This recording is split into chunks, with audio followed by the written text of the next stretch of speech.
Own those 5 days basically ہر لڑکی کی زندگی میں ہر مہینے وہ 5 دن آتے ہیں جس میں ان کا پیریڈ آتا ہے. مطلب مندر نہیں جاتے, پکلز نہیں ٹچ کرتے, تو آپ کو کیا لگتا ہے میرے مندر جانے سے یا میرے اچار ٹچ کرنے سے اٹس ریڈیکولس, ایسی باتیں ہو ہی نہیں سکتی. السلام علیکم دوستو انڈیا کی ایک ایکٹریس ہے پرنیتی چوپڑا, شاید آپ لوگ اسے جانتے ہوں گے. اس نے حال ہی میں ایک بیان دیا ہے کہ مطلب کچھ خاص دن جو عورتوں کے ہوتے ہیں, جس طرح کے پیریڈز وغیرہ ہوتے ہیں, تو وہ کہہ رہے تھے کہ اس میں مطلب جو منع کیا گیا ہے اسلام میں کہ اس طرح اس میں یہ کام نہیں کرنا چاہیے شادی کے بعد وغیرہ, تو وہ کہہ رہے کہ اس میں کچھ مسئلہ نہیں, مطلب اس باتوں میں مطلب کوئی مسئلہ نہیں ہوتا عورت کو. تو چلے وہ ڈاکٹر ذاکر نائک کا بھی اس سے ریلیٹڈ کوئی کلپ ہے, تو وہ بھی دیکھتے ہیں کہ وہ کیا کہتے ہیں کہ مطلب کوئی تو وجہ ہوگی جب اللہ تعالیٰ کوئی کسی چیز کے لیے منع کرتا ہے تو اس کے پیچھے کوئی بہت بڑا راز ضرور ہوتا ہے. تو چلو وہ ویڈیو دیکھتے ہیں, آپ کے ساتھ شیئر کرتے ہیں. اون دوز 5 days بیسکلی ہر لڑکی کی زندگی میں ہر مہینے وہ 5 دن آتے ہیں جس میں ان کا پیریڈ آتا ہے. مطلب مندر نہیں جاتے, پکلز نہیں ٹچ کرتے, تو آپ کو کیا لگتا ہے میرے مندر جانے سے یا میرے اچار ٹچ کرنے سے اٹس ریڈیکولس, ایسی باتیں ہو ہی نہیں سکتی.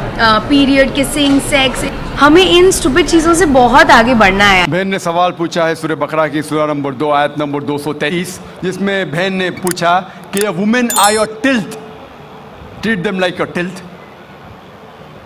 یہ جو قرآن مجید میں کہا گیا ہے کہ عورتیں آپ کی کھیتی ہے, تو ویسا ان کا صحیح طریقے سے ان سے برتاؤ کرو. یہ آیت کے بارے میں آپ دیکھیں گے 222 پڑھیں گے. اس کا پہلے آیت پڑھنا امپورٹنٹ ہے. when they ask the concerning menstrual cycles, جب وہ پوچھتے حیض کے بارے میں, تو اللہ تعالیٰ فرماتے کہ حیض کے حالت میں آپ ان کے پاس مت جاؤ. During menstrual cycle do not approach them. کیوں؟ کیونکہ حیض کے حالت میں جب خون بہتا ہے, آج کی میڈیکل سائنس کہتی ہے کہ چانسز ہے جب آپ ان کے پاس جائیں گے اس حالت میں تو عورتوں کو تکلیف ہوگی. اس کے علاوہ بیماری پھیلنے کے ہائی چانسز ہے خون کے ذریعے, اسی لیے ان کے پاس مت جائیے. ورنہ عورتیں آپ کی کھیتی ہے, آپ جب چاہے جا سکتے ہیں, مطلب وہ آپ کی ہے, آپ کے لیے. اور قرآن میں آپ پڑھیں گے اس کے پہلے سورہ بقرہ میں سورہ نمبر 2 آیت نمبر 187 میں کہا گیا ہے ہن لباس لکم وانتم لباس لہن, آپ ان کے لباس ہے, وہ آپ کی لباس ہے. مطلب آپ کی بیویاں آپ کے لباس ہے اور آپ اپنی بیویوں کے لباس ہے. لباس کا مطلب گارمنٹس. مین مقصد ہے لباس کا کور کرنا, پروٹیکٹ کرنا, چھپانا, بیوٹیفائی کرنا. یہ کام ہے میاں بیوی کا. تو یہ آیت میں جو کہا گیا ہے menstrual cycle don't approach them and they are your tilt, treat them as you can. اور اس کے اور کئی معنی ہیں جو medically we can prove. a land, جب ہل چلاتے ہیں تو ہل چلانے کے لیے آپ کو پتا ہے کہ بیل کے پیچھے ایک سخت چیز ہوتی ہے, لکڑی. اس طریقے سے آپ there are various different meaning that be careful. جو زمین رہتی ہے it is very soft, the soil is soft. سنبھال کے آپ ٹریٹ کیجئے, سنبھال کے ان کے پاس اپروچ کیجئے. تو کئی معنی ہیں, کئی تفسیر ہے, تاکہ آپ عورتوں کو خیال رکھیں اور ان کے ساتھ اچھے طور طریقے سے پیش آئیے. کہ اسلام پاک ناپاک میں بہت مانتا ہے. ابھی جب بینم آتا ہے ایم سی پیریڈ میں رہتی ہے تو ان کو نماز ادا کرنے کا موقع نہیں دیا جاتا جہاں تک کہ وہ پیریڈ میں ہے. اور پھر جب انسان ماتا کے اندر میں اس کا جنم ہوتا ہے تو وہی ایم سی پیریڈس میں جو ایم سی پیریڈ کا جو مٹیریل ہے اس سے انسان کی جسم بنتا ہے. تو پھر کیا ہمارا پورا شریر پاک ہے یا ناپاک ہے, اس کے بارے میں سمجھانے کا پریاس کیجیے. بھائی صاحب کا بہت اچھا سوال ہے. بھائی صاحب سورت سے ہے اور پوچھ رہے ہیں کہ اسلام پاک اور ناپاک میں بہت مانتا ہے, اور جب خواتین حیض میں ہوتی ہے ڈیورنگ دا menstrual cycle, اس وقت انہیں اجازت نہیں کہ وہ نماز پڑھے. اور یہ کہنا چاہتے ہیں کہ کیونکہ اس وقت عورت ناپاک ہے, اور اسی ناپاک کے ذریعے جب بچہ پیدا ہوتا ہے تو اس وقت بھی نماز نہیں پڑھنے کا حکم ہے. اور اس کا مطلب یہ کیا ہر انسان ناپاک پیدا ہوا؟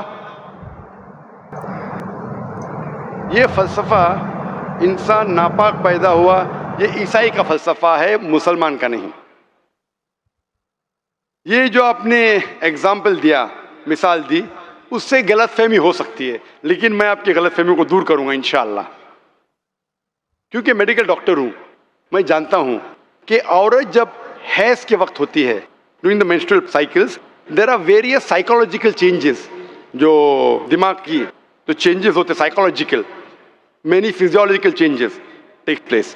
تو اس چینجز کی وجہ سے اللہ سبحانہ و تعالیٰ نے عورتوں کو چھوٹ دی ہے کہ ایسی حالت میں آپ نماز پڑھنے کی آپ کو ضرورت نہیں. چھوٹ ہے، چھوٹ مطلب کنسیشن. تو جب کسی آدمی کو یا عورت کو کنسیشن دی جاتی، اس کا مطلب نہیں کہ یہ اسے ذلیل کر رہا ہے. سمجھ رہے آپ نا؟ تو چھوٹ دی جاتی کہ آپ اس وقت جب حیض کی حالت میں آپ کو نماز پڑھنے کی ضرورت نہیں ہے. سمجھے آپ نا؟ تو اسی طریقے سے یہ کہنا کہ انسان ناپاک پیدا ہو بالکل غلط ہے، کیونکہ اللہ کے رسول کی حدیث بھی ہے، ہم جب پیدا ہوئے، جو قرآن کی آیت ہے، ہم پیدا ہوئے منی سے، semen, ovum as well as sperm, مل کے زائگوٹ ہو جاتا ہے. اس کو ہندی میں کیا کہتے ہیں، اردو میں کیا کہتے ہیں، ذرا میڈیکل اسٹڈیز کیا ہوں، میں انگریزی میں کیا ہوں. تو means sperm and ovum meet, it's called a zygote. آپ سمجھے نا؟ تو اس کا مطلب ہمیں جب منی نکلتی ہے ہمیں نہانا فرض ہے، لیکن اس کا مطلب یہ نہیں کہ منی ناپاک ہے. ہم جب ہم بستری کرتے ہیں، جو ذہنی حالت ہوتی ہے وغیرہ، اس کے وجہ سے نہانا ضروری ہے نماز پڑھنے کے پہلے. اس کا مطلب یہ نہیں کہ منی ناپاک ہے. قرآن اور حدیث میں کہیں بھی نہیں لکھا ہے کہ منی ناپاک ہے، لیکن اکثر لوگ غیر مسلمان بھی سمجھتے کہ منی ناپاک ہے. منی ناپاک نہیں ہے. ایک حدیث اللہ کے رسول کی کہ ایک شخص ہم بستری کرنے کے بعد وہ منی کپڑے پہ گر جاتی ہے، تو اللہ کے رسول نے کہا کہ اس منی کو کھرچو، مطلب وہ جب ڈرائی ہو جاتا ہے اسے نکال دو، بس کافی ہے. تو یہ کہنا کہ منی ناپاک ہے یہ ہماری غلط فہمی ہے. منی ناپاک ہے ہی نہیں، کیونکہ منی سے ہم پیدا ہوتے. تو اسی طریقے سے یہ سوچنا کہ انسان ناپاک پیدا ہوا بالکل غلط ہے. یہ عیسائی کی سوچ ہے، man is born in sin, human being. تو الحمدللہ جو قرآن کی آیت ہے من منی یمنا، ایک سپرم سے پیدا ہوئے، اور کئی جگہ لگا کہ ہم مکسڈ فلوئڈ سے، سورہ انسان سورہ نمبر 76 ورس نمبر 2 میں، کہ ہم نے انسان کو بنایا ہے امشاج سے، مطلب مکسڈ فلوئڈ سے. تو اس کا مطلب جو عورت میں اووم ہوتا ہے، جو مرد میں منی سپرم ہوتا ہے، اس سے انسان پیدا ہوا، اور کہیں بھی نہیں لکھا ہے کہ ناپاک ہے. ہوپ دان آنسرز دی کوسچن. دوستو آپ لوگوں نے دیکھا کہ ڈاکٹر ذاکر نائک نے کس طرح ایکسپلین کیا ہے کہ یہ مطلب یہ پیریڈ، یہ منی وغیرہ یہ ناپاک نہیں ہے. اور اس کی مطلب وجہ یہ ہے کہ حدیثوں سے بھی ثابت ہے کہ مطلب اگر انسان، بندے نے یہ سوال بھی کیا کہ مطلب اگر یہ ناپاک ہے تو پھر تو انسان بھی ناپاک ہوگا. تو اس نے کہا نہیں، یہ ناپاک نہیں، یہ تو یہ جو نہانا وغیرہ ہوتا ہے یہ صرف یہ کہ انسان کی جسمانی حالت ٹھیک ہو جائے، وہ اس سوچوں سے نکل جائے، تاکہ اگر وہ آگے عبادت کرے، اچھے کام کرے، تو اس کی وہ سوچ فریش ہو جائے. تو یہ اس وجہ سے نہانا ضروری ہے. باقی یہ منی وغیرہ یہ ناپاک نہیں ہے. اور وہ پیریڈز کا بھی وہ مسئلہ اس نے ایکسپلین کیا کہ مطلب عورتوں کو چھوٹ دی گئی ہے کہ آپ اس میں نماز وغیرہ نہ پڑھیں. اس کا مطلب یہ نہیں ہے کہ مطلب وہ ناپاک ہو جاتی ہے. تو آئی ہوپ آپ کو ویڈیو پسند آئی ہوگی. اگر ویڈیو اچھی لگی تو اس ویڈیو کو لائک کریں، شیئر کریں، اور ہمارے چینل کو سبسکرائب کریں.